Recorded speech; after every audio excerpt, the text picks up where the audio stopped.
Hey, good day guys. Again, our topic is all about the particles of matter.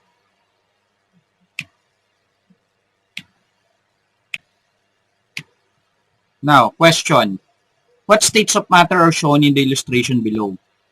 From our previous lesson, we already have the three states of matter. The basic states of matter, we have the solid, the liquid, and the gas.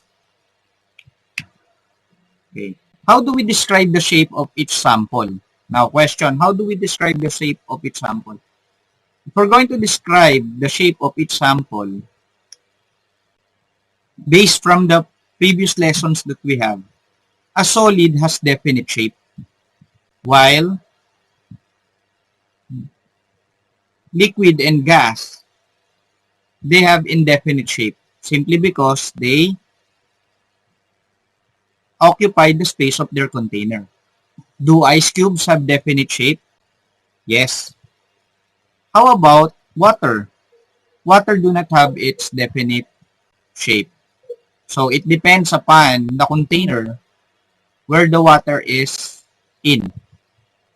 Okay, how about water, the vapor? The vapor or just simply the gas. Okay, it also do not have its shape. Okay, next. So, if we're going to look at this man inflating a balloon. Question. Suppose you inflate a balloon. Do the air particles take now the shape of the balloon? Yes. The air particles now is taking the shape of the balloon. Did the air particle change in shape? Yes. The air particles change in shape based on the balloon itself. If the balloon is star-shaped, it will take the shape of the balloon as star. What do you think makes a liquid to have indefinite shape? Does it have something to do with the particles? How do you describe the particles of liquid? Okay, let us answer first the first question. What do you think makes the liquid to have indefinite shape? Now, the particles of liquid looks like this. Okay? They vibrate and have spaces on it. Okay? So the reason why liquid have definite shape, it is because of the particles. The particles can slide past from one another because of the spaces. So it easily can change its shape based on its container. Now, does it have something to do with the particles? Definitely yes. How do you describe the particles of a liquid? Simply, the particles are the particles of a liquid have spaces on it. Okay?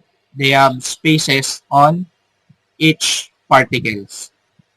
Okay. Next, what do you think makes gas to have indefinite shape? The same question with liquid. Okay. What do you think makes a gas have indefinite shape? Still on its particles. Okay. The particles of gas are very far from each other compared to liquid. In liquid, with a minimal space on it, they can slide past from one another. How about gas that are very far from each other? Okay, next. That is have something to do with the particles. Definitely, yes. How do you describe the particles of gas? Just like what I have told you a while ago, the particles are very far from each other. If we're going to look at the particles of solid, they are compact. But trivia guys, even though solid are compact, the particles of it still vibrate. They are moving, but they cannot get out because of the compact particles. Because of the spaces of them are very close compared to solid, and liquid. So these are the particles of liquid. So they have spaces on it, so water can slide fast. This is the reason why water can flow, because the particles can slide fast. The same reason with gas. Okay, the particles are very far from each other. Now we have here a table: solid, the liquid, and the gas. Now let us define the following states of matter when it comes to their mass, their shape, their volume, the molecular arrangement, and the movement of the particles.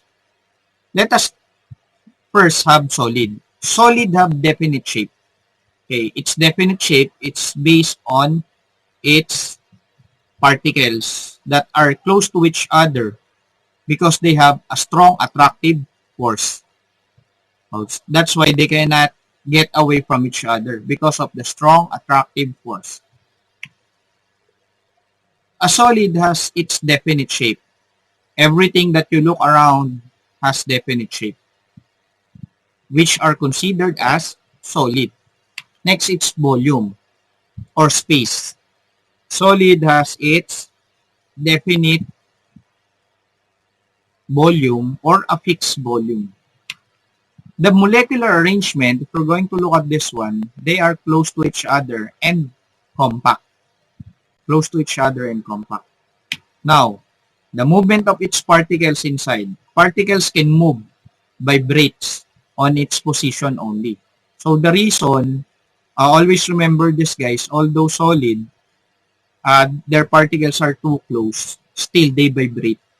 But they cannot move around simply because of the strong attractive force.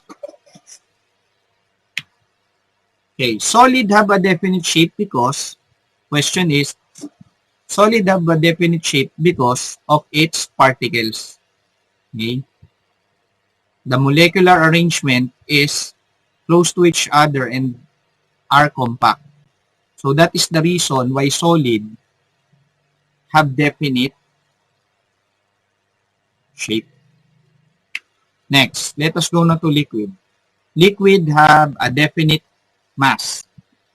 Okay, it also have indefinite shape. When we say indefinite, it does not have any specific shape itself. Okay, so we will answer it later. Why is liquid do not have its definite shape? Next,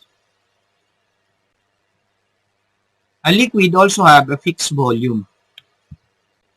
Now, let us look at their molecular arrangement. If you're going to look at its molecular arrangement, they are close to each other, but with spaces.